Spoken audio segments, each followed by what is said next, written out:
നമസ്കാരം. മലയാളി വാർത്ത ഇൻസൈഡിലേക്ക് സ്വാഗതം. എനിക്ക് എൻ്റെ അച്ഛനെ കാണണം സാറേ, മുഖം തുണി കൊണ്ട് മറച്ചേക്കുക, അതൊന്നും മാറ്റി എന്നെ കാണിക്ക് സാറേ. പ്രളയരക്ഷാ പ്രവർത്തനത്തിനിടെ സ്വന്തം ജീവൻ പോലും പണയപ്പെടുത്തി അപകടത്തിൽപ്പെട്ടവരെ രക്ഷിക്കുന്നതിന് വേണ്ടി ഓട്ടപ്പാച്ചിൽ നടത്തിയ രാജേഷ് ഇന്ന് നമുക്കൊപ്പമില്ല. ആ ജീവൻ പൊലിഞ്ഞു. അദ്ദേഹത്തിൻ്റെ മൃതശരീരം തിരുവനന്തപുരത്തെ വീട്ടിലെത്തിച്ചപ്പോൾ അവിടെ ഉയർന്നത് കൂട്ട നിലവിളിയാണ്. രാജേഷിന്റെ മക്കൾ കരഞ്ഞുകൊണ്ട് മുഖ്യമന്ത്രിക്ക് മുന്നിൽ നിന്ന് കരഞ്ഞുകൊണ്ട് പറഞ്ഞ വാക്കുകളാണ്, എൻ്റെ അച്ഛൻ്റെ മുഖം എന്നെ ഒന്ന് കാണിക്ക് സാറേ എന്ന്. തിരുവനന്തപുരത്തെ ആ വീട്ടിൽ ഹൃദയഭേദകമായ കാഴ്ചകളാണ് ഉണ്ടായത്. അലമുറയിട്ട് കരയുന്ന രാജേഷിന്റെ പിഞ്ചു മക്കളെ എങ്ങനെ ആശ്വസിപ്പിക്കണം എന്നറിയാതെ പൊട്ടിക്കരഞ്ഞുപോയി നാട്ടുകാരും ബന്ധുക്കളുമൊക്കെ. തനിക്ക് മുന്നിൽ നിന്ന് കരയുന്ന രാജേഷിന്റെ മകനെ ആശ്വസിപ്പിക്കാനാകാതെ ശബ്ദമിടറി മുഖ്യമന്ത്രി VD സതീശനും നിന്നു. നമുക്ക് ചുറ്റും എന്ത് മനുഷ്യന്മാരാണ്! സ്വന്തം ജീവൻ പോലും പണയപ്പെടുത്തിയാണ് രാജേഷ് മറ്റുള്ളവരെ രക്ഷിക്കുന്നതിനു വേണ്ടി ഇറങ്ങി പുറപ്പെട്ടത്. ഈ ദുരന്ത മുഖത്തും രാഷ്ട്രീയം കളിക്കുകയും തമ്മിൽ പോരടിക്കുകയും ചെയ്യുന്ന ഒരുപാട് മനുഷ്യരെ നമ്മൾ കാണുന്നുണ്ട്. അവരൊക്കെ രാജേഷിനെ പോലെ ഉള്ളവരെ ഒരു നേരമെങ്കിലും ഒന്ന് ഓർക്കണം. കാരണം അവർക്ക് ജാതിയോ മതമോ കൊടിയുടെ നിറമോ രാഷ്ട്രീയമോ ഒന്നുമില്ല. ഒരാളെ രക്ഷിക്കണം എന്നുള്ള ഒരു ചിന്തയുമായിട്ടാണ് അവർ രക്ഷാപ്രവർത്തനത്തിന് ഇറങ്ങി പുറപ്പെട്ടിരിക്കുന്നത്. ഇന്ന് ആ വീട്ടിൽ കൂട്ട നിലവിളി ഉയരുമ്പോൾ അവരുടെ ദുഃഖത്തിൽ പങ്കുചേരാം എന്നല്ലാതെ അവരുടെ നഷ്ടത്തിന് പരിഹാരം കാണാനോ രാജേഷിനെ തിരികെ കൊടുക്കാനോ നമുക്ക് കഴിയില്ല. നമുക്ക് ചെയ്യാൻ കഴിയുന്ന ഒന്നുണ്ട്, ആ കുടുംബത്തെ ചേർത്ത് പിടിക്കുക. കാരണം പ്രളയ രക്ഷാ പ്രവർത്തനത്തിന് വേണ്ടി ഇറങ്ങിയ രാജേഷിന്റെ കുടുംബമാണ് അത് നമ്മുടെ ഓരോരുത്തരുടെയും കുടുംബമാണ്. ആ കുടുംബത്തെ ചേർത്ത് പിടിക്കാൻ സർക്കാരിനും അവിടുത്തെ നാട്ടുകാർക്കും നമുക്ക് ഓരോരുത്തർക്കും കഴിയണം. വെള്ളം ഇറങ്ങിക്കഴിയുമ്പോൾ വീണ്ടും ചില മനുഷ്യർ വിഷം ചീറ്റും. പക്ഷേ അപ്പോഴും നമ്മൾ രാജേഷിനെ പോലെ ഉള്ളവരെയും അവരുടെ കുടുംബങ്ങളെയും മറന്നു പോകരുത്. ചേർത്ത് പിടിക്കുക തന്നെ ചെയ്യണം. അവരെ ചേർത്ത് പിടിക്കാതെ മാറ്റി നിർത്തിക്കഴിഞ്ഞാൽ നമ്മൾ ചെയ്യുന്ന ഏറ്റവും വലിയ നന്ദികേടായിട്ട് അത് മാറും. അന്തിമോപചാരം അർപ്പിക്കാൻ മുഖ്യമന്ത്രി VD സതീശൻ എത്തിയപ്പോഴും കൂട്ട നിലവിളികളായിരുന്നു. ആ നിലവിളികൾക്ക് മുന്നിൽ നിസ്സഹായനായി നിൽക്കാനേ മുഖ്യമന്ത്രിക്കും കഴിഞ്ഞുള്ളൂ. വാക്കുകൾ കിട്ടാതെ ആ മക്കളുടെ വേദനയ്ക്ക് മുന്നിൽ അദ്ദേഹം കണ്ണീരണിയുകയായിരുന്നു. അതായത് അദ്ദേഹത്തിൻ്റെയും കണ്ണ് നിറഞ്ഞു. കാരണം കണ്ടു നിൽക്കുന്ന ആരുടെയും നെഞ്ചു പൊട്ടിപ്പോകും അവിടെ ഉണ്ടായിരുന്ന ആ കാഴ്ചകൾ. മുഖ്യമന്ത്രി VD സതീശനും മന്ത്രിമാരും ജനപ്രതിനിധികളും അടക്കം നിരവധി പേരാണ് ധീരനായ ആ രക്ഷാപ്രവർത്തകന് അന്തിമോപചാരം അർപ്പിക്കാൻ കല്ലിയൂരിലെ വീട്ടിലേക്ക് എത്തിയത്. മറ്റുള്ളവരുടെ ജീവൻ രക്ഷിക്കുന്നതിനിടെ സ്വന്തം ജീവൻ ബലി കൊടുത്ത രാജേഷിന്റെ ഭൗതിക ശരീരം പൂർണ്ണ സംസ്ഥാന ബഹുമതികളോടെയായിരിക്കും സംസ്കരിക്കുക. രാജേഷിന്റെ പണി പൂർത്തിയാക്കാത്ത വീടിന്റെ നിർമ്മാണം സർക്കാർ ഏറ്റെടുത്ത് പൂർത്തിയാക്കുമെന്ന് മന്ത്രിസഭാ യോഗ തീരുമാനങ്ങൾ വിശദീകരിക്കവേ മുഖ്യമന്ത്രി മുൻപ് വ്യക്തമാക്കിയിരുന്നു. കണ്ണൂർ ചെറുപുഴ പഞ്ചായത്തിലെ മീൻതുള്ളി തുരുത്തിൽ രക്ഷാപ്രവർത്തനത്തിനിടെയാണ് തിരുവനന്തപുരം കല്ലിയൂർ കിഴക്കേ തെറ്റിവിള വീട്ടിൽ രാജേഷ് ഭവനിൽ രാജേഷ് ദുരന്തത്തിൽപ്പെട്ടത്.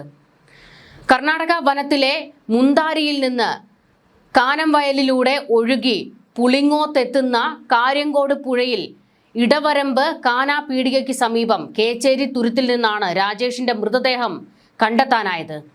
ചൊവ്വാഴ്ച പകൽ 12:45 ഈ ഭാഗത്ത് തെരച്ചിൽ നടത്തുന്ന റാഫ്റ്റേഴ്സ് സംഘമാണ് പുഴയ്ക്ക് നടുവിലെ തുരുത്തിൽ ഓടക്കാടുകൾക്കിടയിൽ മലർന്നു കിടക്കുന്ന നിലയിൽ രാജേഷിന്റെ മൃതദേഹം കണ്ടെത്തിയത്. തുടർന്ന് ഇൻക്വസ്റ്റ് നടപടികൾ പൂർത്തിയാക്കിയ ശേഷമാണ് മൃതദേഹം തിരുവനന്തപുരത്തെ സ്വന്തം വീട്ടിൽ എത്തിച്ചത്. കഴിഞ്ഞ ശനിയാഴ്ച വൈകിട്ട് കർണാടക വനത്തിലും കൊഴിച്ചാൽ ഉൾപ്പെടെയുള്ള പ്രദേശങ്ങളിലും ഉണ്ടായ കനത്ത മഴയിലും ഉരുൾപൊട്ടലിലും കാര്യങ്കോട് പുഴയിൽ വലിയ തോതിൽ ജലനിരപ്പ് ഉയർന്നിരുന്നു. പുഴ കരകവിഞ്ഞൊഴുകിയതിനെ തുടർന്ന് തുരുത്തിൽ ഒറ്റപ്പെട്ടുപോയ ബെന്നി എന്ന കർഷകനെ രക്ഷിക്കാനാണ് രാജേഷും കൂട്ടുകാരും എത്തിയത്. നീന്തൽ പരിശീലകനായ രാജേഷും സുഹൃത്തുക്കളായ ഷിബിനും റാഫ്റ്റർ ജിതിനും ചേർന്ന് ജീവൻ പണയം വെച്ച് കരകവിഞ്ഞൊഴുകുന്ന പുഴ നീന്തിക്കടന്നാണ് ബെന്നിയെ രക്ഷിക്കാൻ തുരുത്തിലെത്തിയത്. എന്നാൽ തിരിച്ചു വരുന്നതിനിടെ രാജേഷ് തന്റെ കൈവശം ഉണ്ടായിരുന്ന ലൈഫ് ജാക്കറ്റ് കർഷകനായ ബെന്നിക്ക് ഊരി നൽകുകയായിരുന്നു. ലൈഫ് ജാക്കറ്റ് ഇല്ലാതെ തിരിച്ചു പുഴ കുറുകെ കടക്കവേ കനത്ത ഒഴുക്കിൽപ്പെട്ട് വടത്തിൽ നിന്നുള്ള പിടിവിട്ട് രാജേഷിനെ കാണാതാകുകയായിരുന്നു. വെള്ളത്തിൽ കടുത്ത തണുപ്പിൽ ശരീരം കോച്ചി പിടിച്ചതാവാം അപകടത്തിന് കാരണമെന്നാണ് നിഗമനം. സ്വന്തം സുരക്ഷ നോക്കാതെ ലൈഫ് ജാക്കറ്റ് ഊരി നൽകിയ ആ ത്യാഗമാണ് ഒരു കർഷകന്റെ ജീവൻ രക്ഷിച്ചതും രാജേഷിന്റെ ജീവൻ എടുത്തതും. സാഹസികത എന്നും ഹരമായിരുന്ന രാജേഷ് മുൻപും നിരവധി ദുരന്ത മുഖങ്ങളിൽ സജീവമായി രംഗത്തുണ്ടായിരുന്ന ആളാണ്. വയനാട്ടിലടക്കം പ്രളയ രക്ഷാ പ്രവർത്തനത്തിന് മുന്നിൽ നിന്ന അനുഭവ സമ്പത്ത് അദ്ദേഹത്തിനുണ്ടായിരുന്നു. അഡ്വഞ്ചർ ആൻഡ് ഡിസാസ്റ്റർ മാനേജ്മെന്റ് ക്ലബ്ബായ ആഡംസ് ക്ലബിന്റെ പ്രസിഡന്റ് കൂടിയാണ് രാജേഷ്. കഴിഞ്ഞ 3 മാസമായി റപ്പലിംഗ് ഇൻസ്ട്രക്ടറായി ഇടവരമ്പിൽ ജോലി ചെയ്തു വരികയായിരുന്നു അദ്ദേഹം. കായിക രംഗത്തും സജീവമായിരുന്ന രാജേഷ് ത്രോബോളിൽ ദേശീയ ടീം അംഗം കൂടിയായിരുന്നു. ചെറുപ്പക്കാരുടെ ആവേശമായിരുന്ന രാജേഷിന്റെ അപ്രതീക്ഷിത വിയോഗം നാടിനെ ആകെ കണ്ണീരിലാഴ്ത്തിയിരിക്കുകയാണ്. നികത്താനാകാത്ത നഷ്ടമാണ് ഉണ്ടായിരിക്കുന്നതെന്ന് നാട്ടുകാർ പ്രതികരിച്ചു. 2 വർഷം മുൻപ് രാജേഷിന്റെ ഇളയ സഹോദരൻ രഞ്ജിത്ത് ട്രെയിനിൽ നിന്ന് വീണു മരിച്ചിരുന്നു. ആ വലിയ ദുരന്തത്തിന്റെ ആഘാതത്തിൽ നിന്ന് കുടുംബം കരകയറി വരുന്നതിനിടെയാണ് നാടിനെയാകെ കണ്ണീരിലാഴ്ത്തി അടുത്ത ദുരന്തവും എത്തിയത്. കല്ലിയൂർ കിഴക്കേ തെറ്റിവിള രാജേഷ് ഭവനിൽ രാജശേഖരന്റെയും ഗീതയുടെയും മകനാണ് രാജേഷ്. ഷാഫിയാണ് ഭാര്യ. ആർഷൻ, അഭിഷേക് എന്നീ 2 വിദ്യാർത്ഥികളായ മക്കളും ആശ എന്ന സഹോദരിയും അടങ്ങുന്നതാണ് രാജേഷിന്റെ കുടുംബം. കുടുംബത്തിന്റെ ഏക ആശ്രയമായിരുന്ന രാജേഷിന്റെ മരണത്തിൽ സർക്കാരിന്റെയും നാടിന്റെയും പൂർണ്ണ പിന്തുണ ആ കുടുംബത്തിനുണ്ടാകും എന്ന് ഇപ്പോൾ സർക്കാർ തന്നെ പ്രതികരിച്ചിരിക്കുകയാണ്. പ്രളയം നമുക്ക് മുന്നിൽ എന്തെല്ലാം പരീക്ഷണങ്ങളാണ് നടത്തുന്നത്. 2018 മുതൽ നമ്മൾ ഓരോരോ നഷ്ടത്തിന്റെ നടുവിലാണ്. ഓരോ പ്രളയവും ബാക്കി വെക്കുന്നത് എന്താണ്? നഷ്ടങ്ങൾ മാത്രമാണ്. ഓരോ കുടുംബങ്ങളുടെയും കരച്ചിലും കണ്ണീരും കണ്ട് കേരളം ഉറങ്ങുകയാണ്. 2018 എന്തെല്ലാം നഷ്ടം, തുടർന്ന് 2019 വീണ്ടും ദുരന്തം, തുടർന്ന് ഇങ്ങോട്ട് 20, 21, 22, 23, 24, 25, 26 ഓരോ വർഷങ്ങളിലും നമ്മൾ നേരിട്ടത് ഓരോരോ പ്രതിസന്ധികളാണ്. വയനാട് നടന്ന വലിയ ദുരന്തം നമ്മുടെ ഉള്ളുലച്ചു. ആ മുറിവ് ഇന്നും നമുക്ക് ഉണങ്ങിയിട്ടില്ല. ഓരോ മഴക്കാലവും നമുക്ക് ഭയമാണ് വിതച്ചുകൊണ്ടിരിക്കുന്നത്. ഓരോ നഷ്ടങ്ങൾ നമ്മൾ നേരിട്ടുകൊണ്ടിരിക്കുകയാണ്. രാജേഷിനെ പോലെയുള്ള മനുഷ്യർ, അവർ മനുഷ്യരാണോ അതോ ദൈവതുല്യരാണോ എന്ന് നമുക്ക് തോന്നിപ്പോകും. കാരണം ഒന്ന് ഓർത്തു നോക്കുക, ആ മനുഷ്യൻ, അയാൾക്കൊരു കുടുംബമുണ്ട്, മക്കളുണ്ട്, ഭാര്യയുണ്ട്, സഹോദരങ്ങളുണ്ട്, അയാളെ സ്നേഹിക്കുന്ന നാട്ടുകാരുണ്ട്. രക്ഷാപ്രവർത്തനത്തിന് വേണ്ടി ഇറങ്ങിയപ്പോൾ അദ്ദേഹം മറ്റൊന്നിനെക്കുറിച്ചും ആലോചിച്ചില്ല. സ്വന്തം കുടുംബത്തെക്കുറിച്ച് പോലും ആലോചിച്ചില്ല. തൻ്റെ മുൻപിൽ സഹായത്തിന് വേണ്ടി കൈ നീട്ടുന്നവരെ രക്ഷിക്കുക എന്നുള്ള ഒരു ചിന്ത മാത്രമേ ആ മനുഷ്യന്റെ ഉള്ളിൽ ഉണ്ടായിരുന്നുള്ളൂ. കുടുങ്ങിക്കിടന്ന ഒരു മനുഷ്യനെ രക്ഷിക്കുന്നതിന് വേണ്ടി പുഴ നീന്തിക്കടന്ന് പോകുന്നു. തുടർന്ന് തൻ്റെ സുരക്ഷയ്ക്കുണ്ടായിരുന്ന ലൈഫ് ജാക്കറ്റ് വരെ അദ്ദേഹത്തിന് ഊരി നൽകി അദ്ദേഹത്തെ സുരക്ഷിതനാക്കുന്നു. ഒടുക്കം രാജേഷ് നമുക്കെല്ലാം കണ്ണീർ മാത്രം നൽകിക്കൊണ്ട് വിടവാങ്ങിയിരിക്കുകയാണ്. ആ കുടുംബത്തിൻ്റെ കാഴ്ച, അവിടെ വലിയ കൂട്ട നിലവിളികൾ ഉയരുമ്പോൾ മനുഷ്യരായിട്ടുള്ള ഒരാൾക്കും അത് കണ്ടു നിൽക്കാൻ കഴിയില്ല. കാരണം അത്രത്തോളം വേദനയാണ് നമുക്കുണ്ടായിക്കൊണ്ടിരിക്കുന്നത്.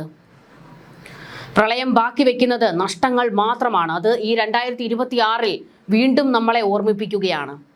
മനുഷ്യർ ക്യാമ്പുകളിൽ കിടക്കുകയാണ്. ഒരായുഷ്കാലത്ത് അവർ ഉണ്ടാക്കിയ സമ്പാദ്യമാണ് ഓരോ മനുഷ്യരുടെയും ഓരോ വീട്. പല മനുഷ്യരും രക്ഷാപ്രവർത്തനത്തിനിടെ സർക്കാർ ആവർത്തിച്ച് മുന്നറിയിപ്പ് കൊടുക്കുന്നുണ്ട്, നിങ്ങൾ ദുരന്ത മുഖങ്ങളിൽ നിന്ന് സുരക്ഷിത സ്ഥാനങ്ങളിലേക്ക് മാറണം എന്ന്, ക്യാമ്പുകളിലേക്ക് മാറണമെന്ന്. എന്നാൽ ചില മനുഷ്യർ ആ വീടുകളിൽ നിന്ന് ഇറങ്ങാൻ തയ്യാറാകുന്നില്ല.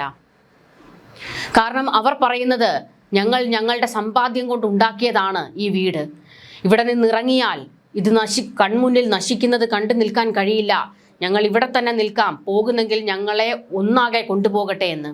ഇത്രത്തോളം വലിയ ദുരന്തം നമുക്ക് വീണ്ടും ഈ 2026 സമ്മാനിച്ചിരിക്കുകയാണ്.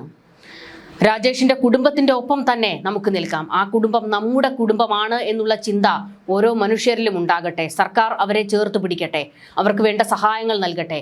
ആ 2 മക്കൾ, അതിൽ മകൻ കരഞ്ഞു പറയുകയാണ്, മുഖ്യമന്ത്രിക്ക് മുന്നിൽ നിന്നാണ് ആ മകൻ കരഞ്ഞത്, എൻ്റെ അച്ഛൻ്റെ മുഖം എന്നെ ഒന്ന് കാണിക്കൂ, തുണി കൊണ്ട് മറച്ചിരിക്കുകയാണെന്ന്.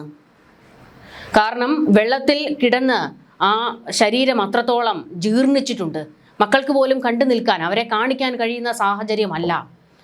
അച്ഛൻ്റെ മുഖം അവസാനമായി ഒന്ന് കാണുന്നതിന് വേണ്ടിയാണ് അവൻ അലമുറയിട്ട് കരഞ്ഞത്. പക്ഷേ മുഖ്യമന്ത്രിക്ക് പോലും ആ കരച്ചിലിന് മുന്നിൽ പിടിച്ചു നിൽക്കാൻ കഴിഞ്ഞില്ല. അദ്ദേഹവും വിതുമ്പിപ്പോയി. പ്രതിസന്ധികൾ ഇനിയെങ്കിലും ഉണ്ടാകാതിരിക്കട്ടെ, ഇനി ഒരു ജീവനും നമുക്ക് നഷ്ടപ്പെടാതിരിക്കട്ടെ. കാരണം നീറിപ്പുകയാൻ ഇനിയും കഴിയുന്നില്ല എന്നുള്ളതാണ് വസ്തുത. മഴ അതിശക്തമായി പലയിടത്തും പെയ്തിറങ്ങിക്കൊണ്ടിരിക്കുകയാണ്. കേന്ദ്ര കാലാവസ്ഥാ വകുപ്പിന്റെ അടുത്ത 5 ദിവസത്തേക്കുള്ള മുന്നറിയിപ്പുകൾ വന്നിട്ടുണ്ട്. വിവിധ ജില്ലകളിൽ ഓറഞ്ച്, യെല്ലോ അലേർട്ടുകൾ പ്രഖ്യാപിച്ചിരിക്കുകയാണ്. ബുധനാഴ്ച പത്തനംതിട്ട, കോട്ടയം, ഇടുക്കി, കണ്ണൂർ, കാസർഗോഡ് ജില്ലകളിൽ ഓറഞ്ച് അലേർട്ടാണ്.